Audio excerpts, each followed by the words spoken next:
you ever trusted someone so completely, only to find out they were hiding something deadly? Well, today's stories are going to shake that trust to its core. Both tales feature killers you'd never expect, and the truth behind them is darker than anyone imagined. But before we dive into these chilling real-life mysteries, welcome to Crime and Mystery Vaults, the home of strange, twisted, and unbelievable true stories. If you love uncovering hidden secrets and shocking twists, then make sure to hit the like button. It really helps our investigations reach more mystery lovers like you. And don't forget to subscribe and turn on the bell, so you never miss our weekly uploads of the world's most fascinating true crime stories. Alright, let's open today's vault. Story 1. The family secret that should have stayed buried. It was a bright morning on September 12, 2007. 20-year-old Ashley Wallace was in her dorm at Bryant and Stratton College in Buffalo, New York, buzzing with excitement. It was her first day of college classes, and she finally felt like a grown-up, ready to start a new chapter of her life. As she checked her reflection in the mirror, making sure everything was perfect, there came a sudden knock at her door. Ashley froze. She had just moved in. Hardly anyone even knew she lived there. Who could it be? When she opened the door, she was startled to find two police officers standing in the hallway, their faces serious. Instantly, her stomach dropped. You see, Ashley's life before college had been marked by heartbreak. Her father had died suddenly of a heart attack when she was only 13. Just a few years later, her stepfather, who had stepped in to raise her, took his own life after battling depression. So when Ashley saw the police that morning, her first thought was the worst. Someone else in the family must have died. But when the officers began speaking, it was something completely different, and far more disturbing.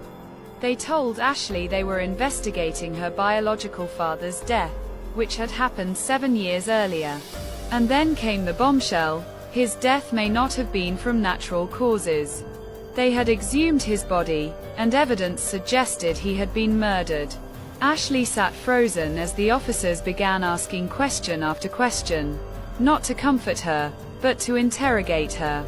Her confusion, her tears, even her pauses, everything seemed to make them more suspicious. When they finally left, Ashley was shattered. Moments later, she called her mother, Stacy, only to learn her mom had just been questioned too. Both women were in shock. Who could possibly want to hurt their father and husband? Stacy told Ashley to come home immediately, forget classes, just come back. Ashley agreed. She packed up her things, got in her car, and drove the hour home, where her 16-year-old sister Bray greeted her at the door, eyes red from crying. Police had spoken to her too. That night, the three sat together in the kitchen, confused, scared, and desperate for answers.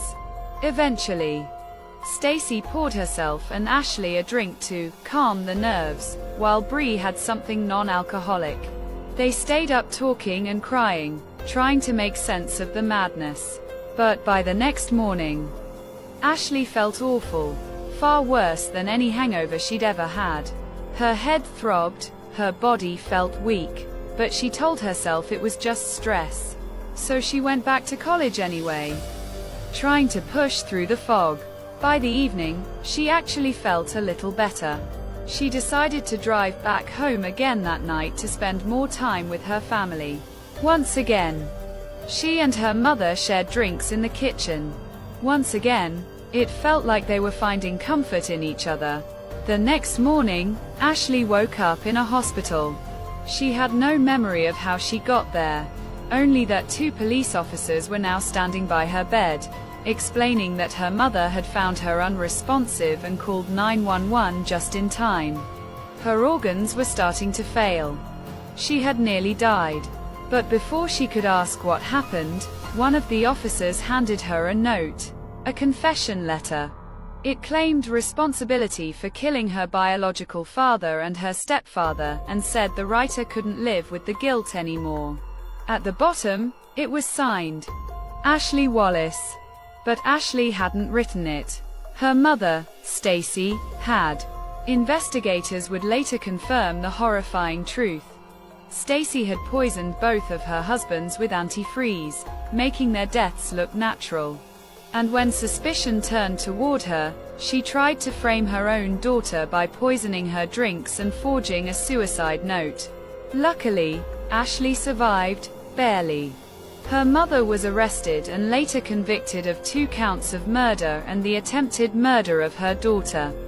She was sentenced to 51 years behind bars, where she eventually died in 2016.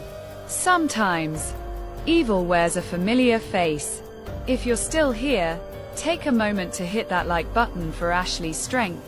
She survived what most people couldn't. And now, let's move on to our second shocking story. Another case where trust was shattered by someone hiding a dark secret. Story 2. The price of divorce. It was March 31st, 2010.